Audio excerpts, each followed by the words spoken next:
Okay, in this video, we're going to be talking about how to make a PowerPoint presentation for your senior project.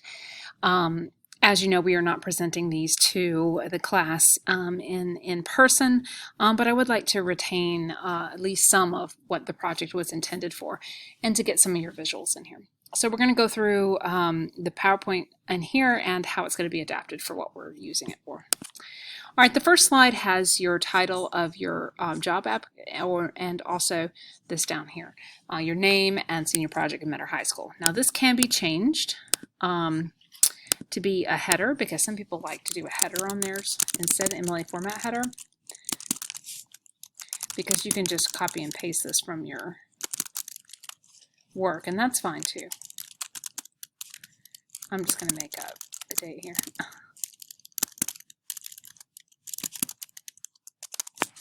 Okay, something like that with the official header and then senior project as the title of the project. And then your title here being your job is also acceptable too. If you don't want to do that, you can go back to this other format. I'll leave that one on here. You can use that, okay?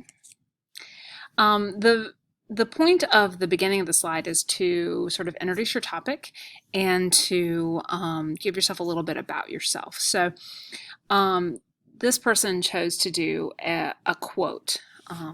This one is on architecture, and this quote is, "It is not the beauty of a building you should look at, it's the construction of the foundation that will stand the test of time." So it is a quote about the job field. It's a quote about something that feels personal to that, personally important to that person.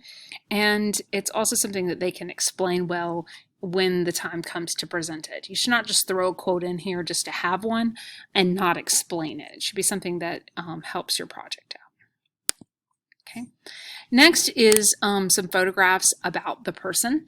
This person chose to do some photographs about their childhood and how they loved architecture as a child and that they built, and this would be something where you'd put pictures on here and then you would explain to the audience that this is important to them because, and so forth. A lot of times in slide presentations, pictures are more impactful because the person is explaining and not getting into necessarily just reading off of the slides. So you can do this slide as I've seen a lot of really good about me slides where they put in pictures of them and their dog, or hobbies that they like to do. Think of the sort of about me section. Tie it into your job field as well. I've seen some good ones where somebody was talking about the lasting impact of their senior project, and they became really good friends with the people that they were working with, and it was like outdoor work, lawn care, I want to say, and they started hanging out on a regular basis. And so this beginning slide was something where they had pictures of them together with what was their mentors, but just became their friends. Then you'll maybe have a little bit of introduction about your topic. In this case, they've included a blueprint because they would sit there and talk about what architecture means and what it's in place and practice for. So in lieu of having words, instead they chose to do a picture. Of course, for the presentation, it would be something you would need to be able to talk through. Then we go into education. In this case, we have high school classes that they thought would be useful for that. An overview of the career, so what they do. This would be going into that blueprint as well. Then they chose to do the difference between an architect and an interior design. So you think about, you've got to be able to talk about your topic for so long, and you need to have more information. So if you feel like you're running short, you can do something like this. The difference between architects and interior design, and sometimes that architects have to do interior design as part of their job, might be included in that discussion. Salary, make sure you do an average range, and where exactly are you talking about this average for Georgia, average for the United States? What are we looking at? The outlook. If you can tell, these are pretty much following the slides from your paper. It's really your paper on a slide presentation. More on the outlook. Graphs are always good. Charts are nice. Now, this is the part where it gets a little bit more what we can do and what we can't do. In this case, you have pictures of the mentoring experience.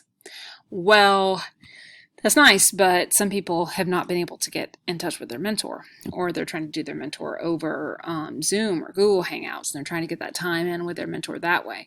I don't want to completely call this project a wash. I want you to have a chance to get in here and do your PowerPoint presentation, but I understand that this element of the project is where we're going to have a problem getting it finished. If you've already done your service hours, if you've already done your mentor hours, then I would include the pictures here and get this part done. I know some people have already done it and they got it finished and everything else, and that's great. I'm glad they got that done. They can include that.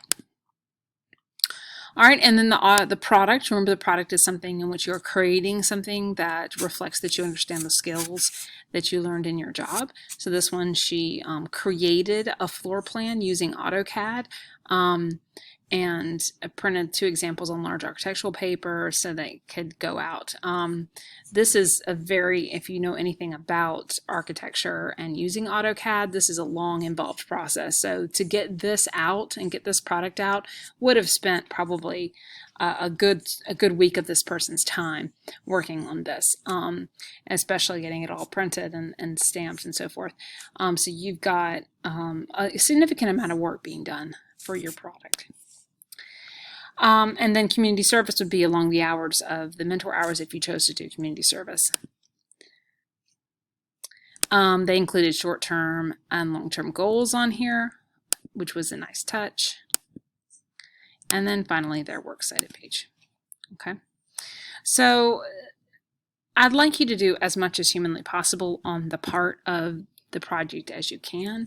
If you pull up your requirements for, and I'll include those as well, make sure you have all those parts. As you can tell, this sample project did not have, I think, pros and cons, I want to say, was not in here. There's a couple things I think this person had missing as well, but just as an example of what it might look like, I like this example. So look back at your checklist and make sure that you have all the parts for the slide presentation. Do the PowerPoint, and it is due on this Friday.